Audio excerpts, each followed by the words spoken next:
Bauer, the legendary royal author, is sharpening his quill. The perfect day to address a theory that many people out there have been speculating on, that Meghan Markle has lied about her age. I recently visited Northwestern. She's a graduate there, that's just north of Chicago. They said, we have a lot of famous alums. Northwestern's a wonderful... The moment that should have stayed invisible didn't just slip through, it sat in plain sight, waiting for someone patient enough to pause at exactly the right second. And when they did, everything shifted. The unraveling didn't begin with a whistleblower, or a leaked memo, or a disgruntled insider. It began with a child, a camera, and a number that refuses to stay quiet. A number spoken casually, confidently, without hesitation. And that number doesn't match the story the world has been told for over a decade. That is where this starts. And once you see it, you can't unsee it. The footage is from early 1993, a Nick News school assignment, the kind designed to showcase sincerity, authenticity, children speaking truth without calculation. The girl on screen is composed, articulate, completely natural in front of the camera. She looks directly into the lens and says she is 12. Not approximately, not vaguely 12. That number lands with more weight than it should, because according to the official record, the August 4th, 1981 birth date, that has been repeated across interviews, speeches, and global platforms, she should have been 11 at that exact moment. Not close to 12. Not almost. 11, and yet, on camera, in her own voice, she says 12. That single contradiction doesn't sit quietly, it expands. Because that same story, the dish soap story, the one repeated at the United Nations during the Colombia visit, in carefully curated magazine interviews, has always relied on one precise detail. She was 11. That age isn't random, it's the foundation of the narrative. An 11-year-old challenging a corporation is extraordinary. It builds the myth. It creates the icon. But the tape doesn't support it. The tape says 12. And if the first detail, the simplest, most verifiable detail, doesn't align, then the question isn't just about a number anymore. It's about everything built on top of it. And then something even more destabilizing happens. That same dish soap story, the one used to construct a public identity, was removed from a Vanity Fair cover feature after fact-checkers raised concerns. Not corrected, not clarified, removed entirely. A story strong enough for the United Nations could not survive the editorial scrutiny of a fashion magazine. That's not rumor, that's confirmation. And suddenly, the narrative isn't just being questioned from the outside, it's failing internal verification. That's when the pattern begins to form. And patterns don't fade, they compound. The first external data point arrives through something mundane, a Sears questionnaire. At a time when she should have been around 12, the document lists her age as 21. Not a small error, not a transposed digit, a 9-year gap. 9 years is not a typo, it's a different identity. And this wasn't a hostile source. It wasn't a tabloid. It was a routine commercial document created in the ordinary course of business by people with no motive to distort reality. Then comes Humphrey Yogurt, a detail designed to humanize the story. A teenage job, relatable, grounded. She has stated she worked there at 13. But the company itself has gone on record to say it never employed anyone that young. That's not speculation, that's a direct contradiction from the named employer. A memory becomes a conflict. A detail becomes a liability. The escalation doesn't stop, it accelerates. The March 1997 edition of 17 magazine reportedly listed her age as 21. This wasn't a fringe publication.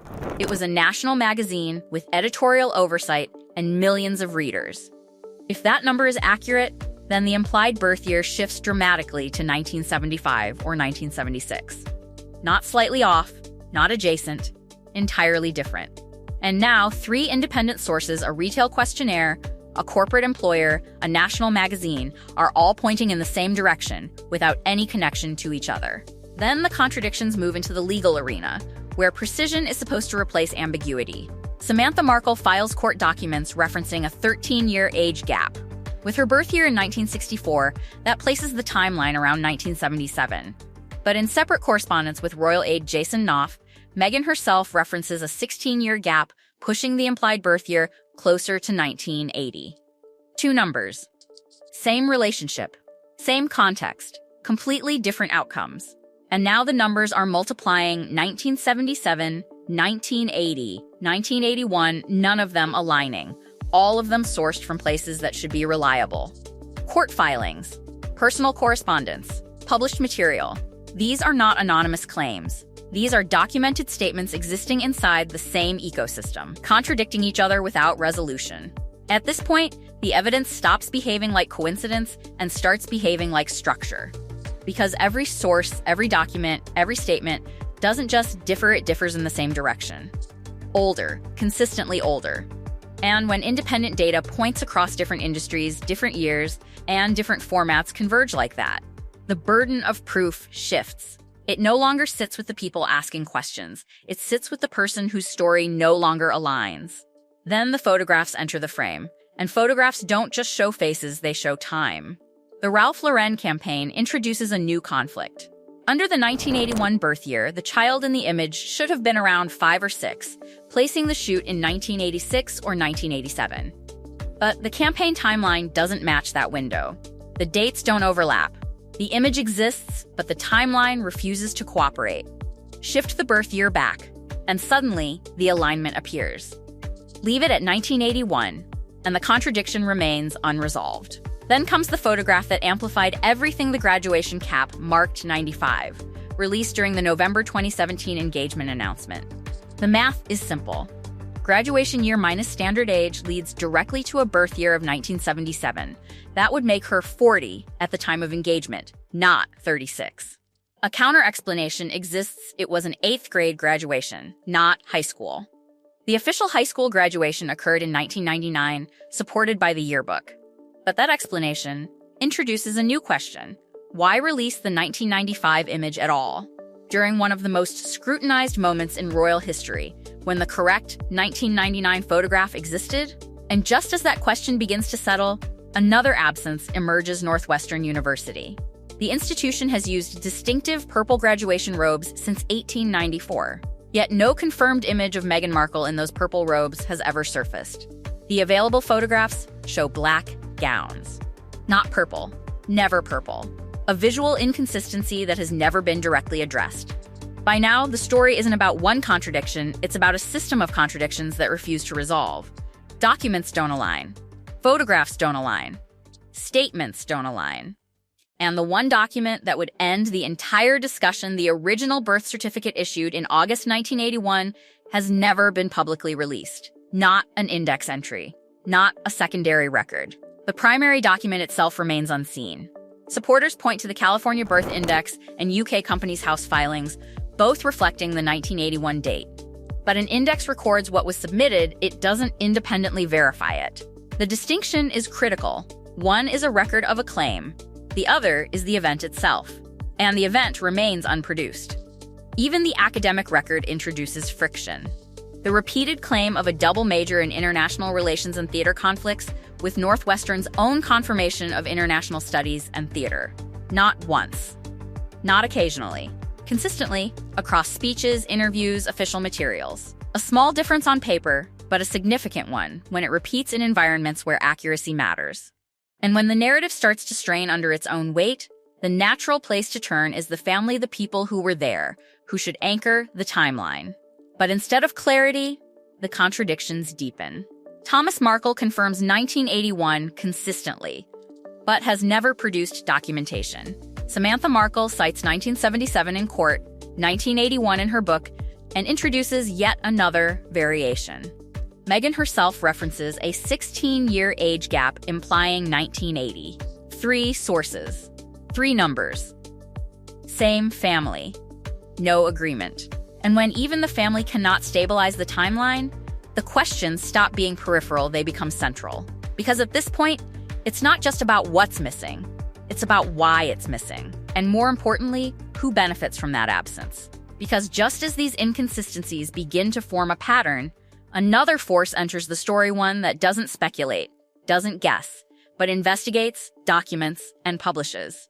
A figure whose entire career has been built on exposing the gap between public narrative and private record. And what he is preparing to release doesn't just revisit these questions, it threatens to connect them.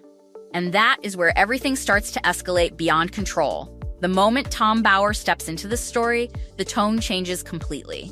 Because this is no longer about scattered inconsistencies, it becomes about intent, about method, about whether every unexplained gap we've just followed is part of something constructed rather than accidental. Bauer doesn't chase rumors, he dismantles reputations by lining up documents against narratives until one of them breaks. And this time, he arrives with a new book: Betrayal, Power, Deceit, and the Fight for the Future of the Royal Family. And more importantly, new sources, people who were inside. People who saw the private version of events, people who, for reasons that haven't been fully revealed yet, decided the silence was no longer sustainable. The response from Harry and Meghan's side is immediate, but tellingly limited.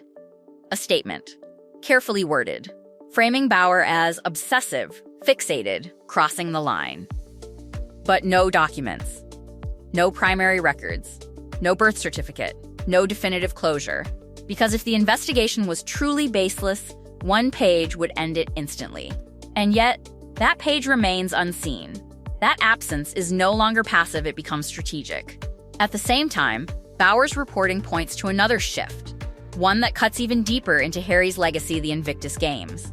The project that defined him, that separated him from the rest, is now being described internally as the Harry and Meghan show. Not by critics, by leadership. And the financials begin to expose why. The 2025 Vancouver Games cost 63.2 million Canadian dollars. Break that down, and the cost per competitor reaches over $118,000. In contrast, the US Warrior Games operates at around $2 million total. Not per athlete total. That gap isn't a difference in scale. It's a structural imbalance that cannot sustain itself. Then comes one of the smallest details, but one that refuses to disappear. Archie Harrison Mountbatten Windsor's birth announcement. Officially dated May 6, 2019, but the metadata embedded in the released photograph the technical timestamp that cannot improvise or speculate records May 8th. 2 days later.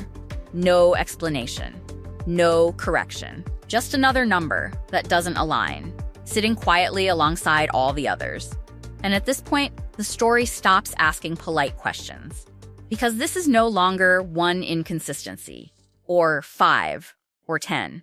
This is a system, a repeated structure where the surface narrative and the underlying data never fully match. And when that happens across personal history, academic records, family statements, charity operations, financial disclosures, and even image metadata, the conclusion doesn't feel accidental anymore. It feels engineered. Because the only thing that could still collapse all of this instantly, the one document that overrides every contradiction, is still missing. The original birth certificate. 1 page. 1 release. 48 hours. And every argument disappears. Every pattern dissolves. Every investigation ends. But it hasn't been released. And Tom Bauer is still moving forward. Which leaves only one question hanging over everything you've just heard. If the official story is correct, why is the one piece of evidence that proves it's still being withheld, and what happens if it finally isn't?